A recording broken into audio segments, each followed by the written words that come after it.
Right, so if we just have a look at the AiiBot vacuum cleaner and what comes with it first. So let's turn it over.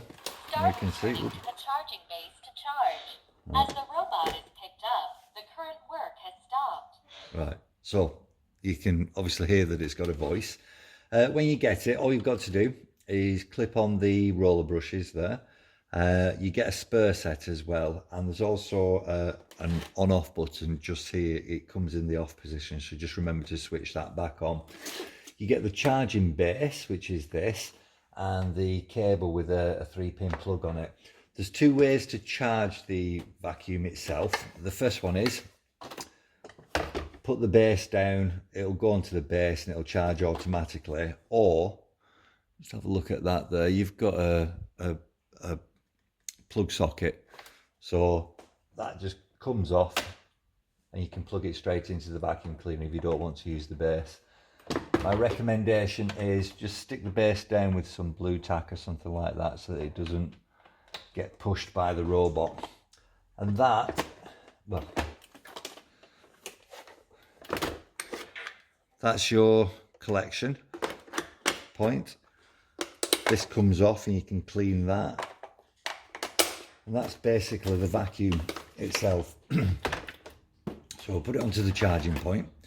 You also get the remote control with it. You need to get your own batteries. It doesn't come supplied with any.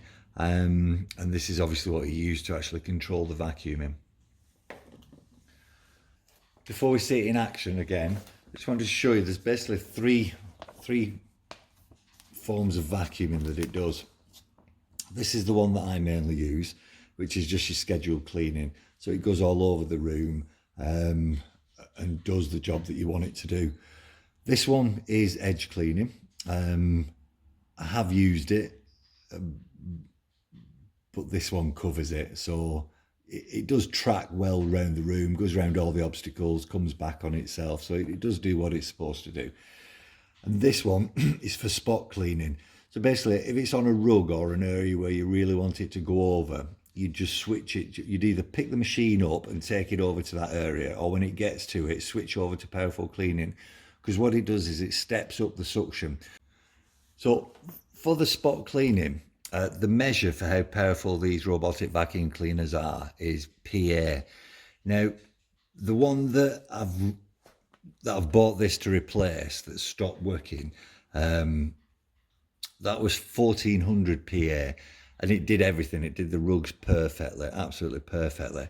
This, I think, is 1200 PA on standard, but when you go over to spot cleaning, it ramps up to 1800, which is more than enough for any rug.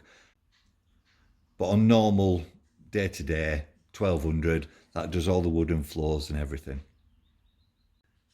And again, back to the remote control. If we have a look on the face here, you can set it up so that it'll come on at certain times. But just to look at the modes that it goes through. So here you can see that's your standard mode that I use. And then you can scroll through that. You've got your edge mode, you can see it down here now. And you've got your spot mode. You can see when you put it on your spot mode, an additional fan comes on there just to show that it ramps up. So if we put it back to there, and then we'll see it in operation. You've also got return to home, timer, etc, etc. Right, so the remote's directional. You've got to actually point it at it. But as you can see there, we've got it on the standard setup. And if I just press the middle button, point it at it, Start cleaning. It's off.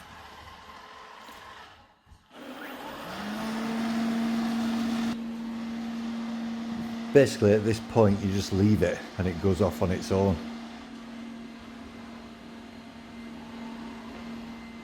If it bumps into anything, it negotiates its way around it.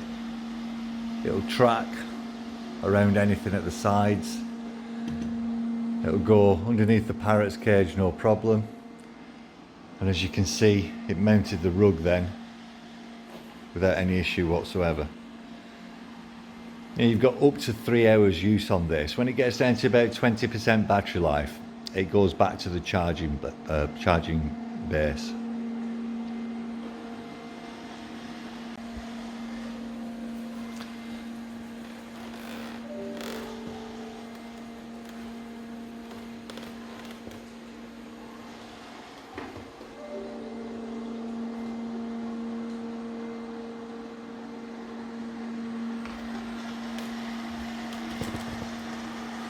Now we'll see, I'll just press the home button there. Start returning to the charging base to charge. And if you wanted it to stop halfway through a session or anything, that's all you do. You just press that. And you'll see it goes back, stops, Start charging. and tells you that it's going on to charge. The one that this vacuum's actually replaced was a Vanigo one, considerably more expensive than this. And although it was more powerful and a little bit more technologically advanced for how it actually negotiated around the room, it only lasted just over a year and the batteries have gone. And it's not so much as the batteries have gone and you can replace them. There's a circuit board attached to the batteries. So as I say, I pay considerably more for the other one, but I can't replace the thing that's gone on it. So I've got this model. It's cheaper, it does the job, and from that it can only be a recommendation really.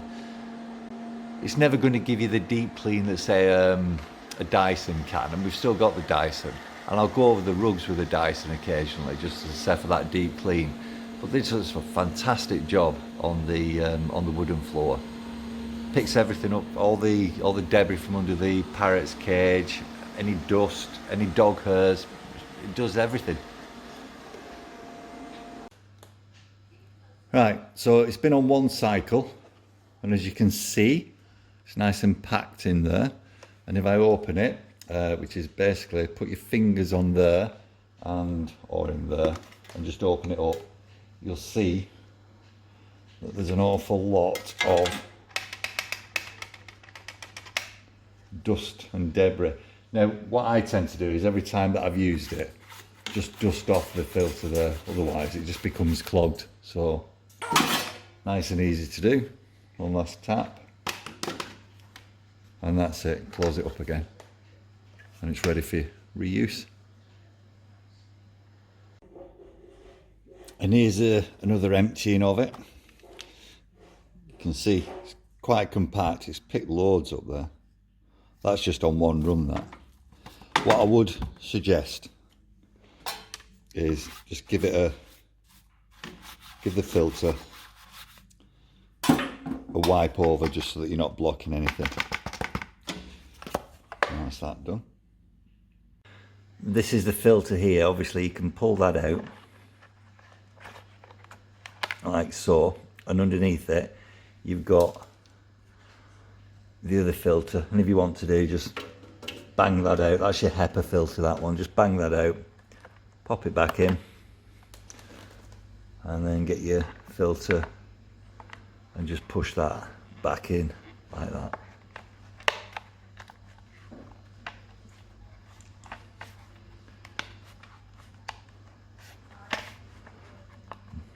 And that's all done and dusted. Close it back up. This is far from being one of the more expensive ones that you can buy, and you do get what you pay for. If you pay more money, you're going to get more suction. The last one that I had also had mopping on it as well, but as I said, this is considerably cheaper than the more expensive models, and it more than does the job.